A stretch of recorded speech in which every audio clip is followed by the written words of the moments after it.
السلام عليكم، كي دايرين؟ لاباس عليكم؟ بخير وعلى خير. كنتمنى تكونوا بالف خير. اجي تشوفوا معايا اليوم غادي نوجد معكم واحد الطناب اللي غادي يحمقوا عليه وليداتكم بواحد الطريقه سهله وبسيطه وغادي ينفعكم في المدرسه.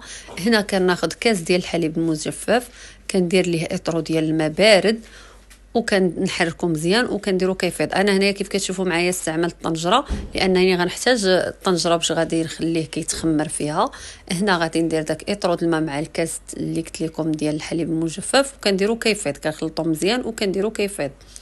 هنا من بعد ما حطيتو على العافيه باش غادي يفيض غادي ندوز للمرحله الثانيه. هنا كناخذ اطرود الحليب وكناخذ 2 خنيشات ديال السكر الفاني، وكيف كتشوفوا معايا واحد الكاس ديال الياغورت. من الاحسن يكون الياغورت اللي تيكون عاقد.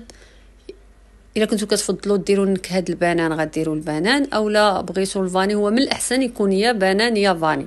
بهاد جوج نكهات كيجي رائع، وانتم ديروا النكهه اللي بغيتوا. انا يفضل انكم ديروا هنايا يا فاني يا بنان. هنا كناخذ داك اطرود الماء مع كاس ديال السكر سنيده، 2 خنيشات الفاني، وكنخلطوا هذا الشيء كامل كيف ما كتشوفوا. كندير كل شيء في الخلاط.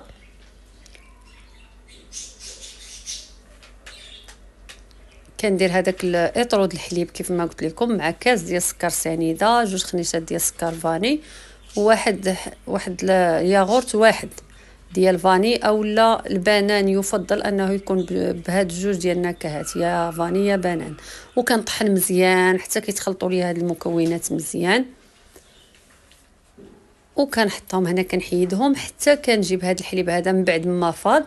كنخليه واحد 5 دقائق اولا 10 دقائق حتى كيبرد واحد شويه، وكنزيد عليه هذاك الخليط الثاني اللي خلطت الحليب مع السكر مع الياغورت وكنخلطو مزيان وكنسد عليه الطنجره كيف ما كتشوفوا على هذه الطريقه. وكنوضع الصفاره وكنكون عندي الماء اللي طايب، كيكون عندي الماء طايب وكناخذ هكا شي بانيو. كيف ما يمكن لكم ديروا الطنجره اولا يمكن لكم ديروا الكوكوط ولا ديروا اي طنجره، اللي مهم انهم كتغطيوها مزيان، ديروا لها بلاستيك وتغطى مزيان وديروا تحتها الماء في شي بانيو ولا شي حاجه. مهم ان يكون داك الماء طايب وكتغطيوها على هذا الشكل هذا. انا راني درت الميكا ودرت عليها هاد الملايه هذه ودرت تحت منها الماء اللي وصل ليا النص ديال هذيك الطنجره، وخليتها ليله كامله. بحال دابا انا صيبتها اليوم وخليتها حتى لغد ليه حتى كيبرد عليه هذاك الماء تماما. هنايا من بعد ما برد الماء لغد ليه في الصباح كتشوفوا معايا. كناخذ هاد الطنجره باش غادي نحلوها. غادي تشوفوا معايا، غتشوفوا الشكل ديالو كيفاش كيجي. ها هو هنايا كيبان لكم، ها هو جامد كيجي عاقد على هذا الشكل هذا. الا بغيتوا تخليوه هكا يمكن، ولكن انا بما انني قلت لكم ضناب كيف كتشوفوا ها هو هنايا عندي انا عاقد. الا بغيتوا تخليوه هكا وديروه في الثلاجه يبرد، هنا راه عندي انا ما باردش، رانا كيف ما شفتوا معايا. يلا حيدته، يلا حليت عليه الطنجره، يعني ما درتو لا في الثلاجه لا والو.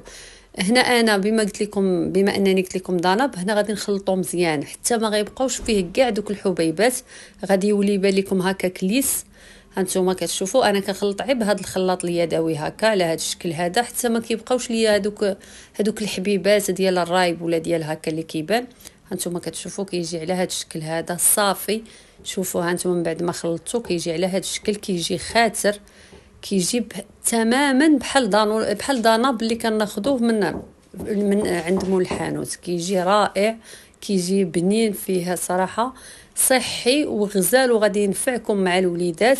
يديوه للمدرسه يفطروا به في الكوتي. مهم انه ما غاديش ندموا الا جربتوه. وكنتمنى هذا الفيديو هذا ينال الاعجاب ديالكم، وشكرا على المتابعه.